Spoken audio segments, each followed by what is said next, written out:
Hello दोस्तों, स्वागत है आप सभी का स्लीपी क्लासेस में। तो आज हम आपके डे 3 पर पहुंच चुके हैं ऑफ द 2 मिनट सीरीज। और आज हम आपका पॉलिटी का एक टॉपिक डिस्कस करेंगे, राइट टू प्रोटेस्ट। काफी हॉट शॉट टॉपिक है आजकल के ट्रेंड्स में देखा जाए तो प्रीलिम्स 2021 के लिए आपकी ये 2 मिनट सीरीज दोबारा लॉन्च की गई है और हमारी उम्मीद है कि आप इसका मैक्सिमम से मैक्सिमम बेनिफिट्स यहाँ से रीप कर सकें।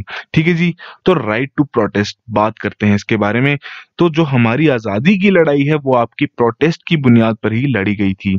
ठीक है जी। जो हमारे महात्मा गांधी जी थे, जिन्हें फादर ऑफ द नेशन भी कहा जाता था, तो उन्होंने जो पीसफुल प्रोटेस्ट की पावर है वो भारतीय जनता को सिखाई थी। तो आजकल के कंटेक्स्ट में देखा जाए तो आपके जो प्रोटेस्ट हो रहे हैं वो आपके माइनॉरिटीज द्वारा हो रहे हैं, स्टूडेंट्स द्वारा हो रहे हैं, एक्टिविस्ट द्वारा हो रहे हैं, और बिल्कुल ही आपके करंट अफेयर से रिलेटेड अगर हम बात करें तो अभी जो आपके फार्मर्स द्वारा प्रोटेस्ट चल रहे हैं। तो बेसिकली प्रोटेस्ट क्यों होता है कि आपका सरकार ने कोई स्कीम निकाली जिससे जो जनता है या कोई पर्टिकुलर सेक्शन है वो नाखुश है, तो वो अपना ओपिनियन रखने के लिए तो वो प्रोटेस्ट करेंगे ही, ताकि सरकार को पता लगे कि जी हाँ, एक पर्टिकुलर सेक्शन है सोसाइटी का जिसे उस स्कीम से या उस इनिशिएटिव से या फिर जिस तरीके से सरकार काम कर रही है वो पसंद नहीं आ रहा है। क्योंकि इंडिया की जो ग्रोथ की बात की जाती है तो इंक्लूसिव ग्रोथ की बात की जाती है कि सबका विकास एक साथ किया जा सके, हम किसी भी सेक्शन को पीछे नहीं रख सकते।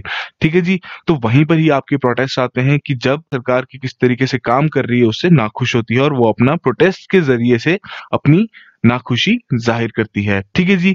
बट जो आपका लॉ एंड ऑर्डर है तो ये आपका स्टेट सब्जेक्ट है। तो यहाँ आपको क्लियर होगा कि आपके 3 सब्जेक्ट्स होते हैं, स्टेट सब्जेक्ट, यूनियन सब्जेक्ट और कंकरेंट सब्जेक्ट्स। तो ये आपका स्टेट सब्जेक्ट है। तो जितनी भी आपकी परमिशन चाहिए होती हैं टू ऑर्गेनाइज अ प्रोटेस्ट वो आपके स्टेट टू स्टेट वेरी करती हैं। ठीक है जी। तो इस तरीके से भी आपको ये क्वेश्चन पूछा जा सकता है प्रीलिम्स में। फिर हम कॉन्स्टिट्यूशन के हिसाब से बात करें तो आपका जो आर्टिकल 19(1)(a है कॉन्स्टिट्यूशन का, वो कहता है कि आपके पास right to free speech and expression है। ठीक है जी। तो इसमें आपकी इंक्लूड करता है कि हर एक व्यक्ति के पास राइट है to express their personal opinions, but those are subjected to reasonable restrictions.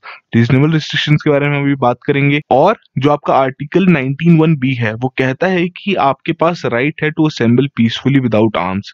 ठीक है जी। तो इसी के चलते जो आपका ये राइट टू पीसफुल प्रोटेस्ट है, it is bestowed to Indian citizens by our constitution. ठीक है जी। तो यहाँ से आपको क्लियर हो जाएगा। तो अगर आपसे क्वेश्चन पूछा जाए कि जो आपका राइट टू प्रोटेस्ट है वो आपका कौन से आर्टिकल से रिलेटेड है, तो आप इजीली बता सकते हैं कि आपका आर्टिकल 19 से रिलेटेड है। ठीक है जी।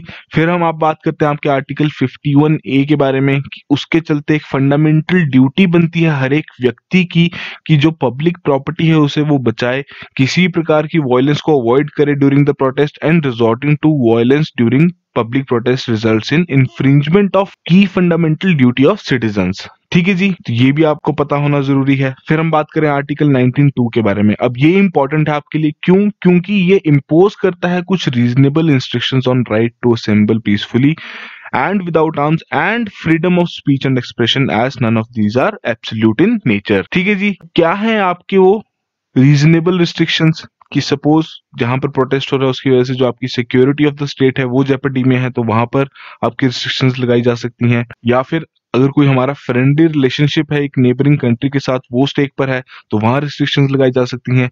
पब्लिक ऑर्डर डिस्टर्ब हो रहा है तब रिस्ट्रिक्शंस लगाई जा सकती है। कंटेम्प्ट ऑफ कोर्ट हो रहा है या फिर सॉवरेनिटी और इंटीग्रिटी ऑफ इंडिया पर किसी तरीके का कोई थ्रेट है, तब आपकी रिस्ट्रिक्शंस लगाई जा सकती हैं। ठीक है जी। तो रिस्ट्रिक्शन किस प्रकार से लगाई जा सकती हैं कि जो आपका सेक्शन 144 है सीआरपीसी का, वो एम्पावर करता है मजिस्ट्रेट को to issue orders in urgent cases of nuisance. ठीक है जी। तो जब भी मजिस्ट्रेट इस तरीके से आपका सेक्शन 144 जो आप सुनते आते हैं कि धारा 144 आपकी लगा दी गई है, तो उसके आधार पर जो लोगों की असेंबलिंग होती है पर्टिकुलर किसी एक प्लेस पर, उसे अवॉइड करता है, उसे प्रिवेंट करता है। ठीक है जी। ताकि वो प्रोटेस्ट या एजिटेट नहीं कर सकें। तो बेसिक सी आपकी इंफॉर्मेशन थी इससे रिलेटेड।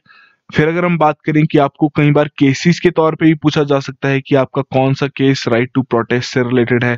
ठीक है जी। तो आपके लिए एक दो इंपॉर्टेंट केसेस हैं, एस रंगाराजन वर्सेस जगजीवन राम, और दूसरा है आपके लिए री रामलीला मैदान incident versus home secretary and ORS. तो इन दोनों ही जजमेंट्स में देखिए आपने सुप्रीम कोर्ट ने किस प्रकार से टिप्पणी दी है, क्या उनकी जजमेंट रही है। ठीक है जी, तो ये आपके लिए होमवर्क रहा। सो ये बेसिक सी डिटेल्स थी आपकी इस टॉपिक से रिलेटेड, राइट टू प्रोटेस्ट। तो आई होप आपने यहाँ पर कुछ ना कुछ गेन किया हो। तो इसी तरीके से रेगुलरली आप इस इनिशिएटिव को फॉलो करते रहिए और रोज के आपके लिए एक टॉपिक लेकर आएंगे, ताकि आपकी जो प्री की प्रिपरेशन है हम उसे और ज्यादा एनहांस कर सकें। ठीक है जी, that will be all the very best.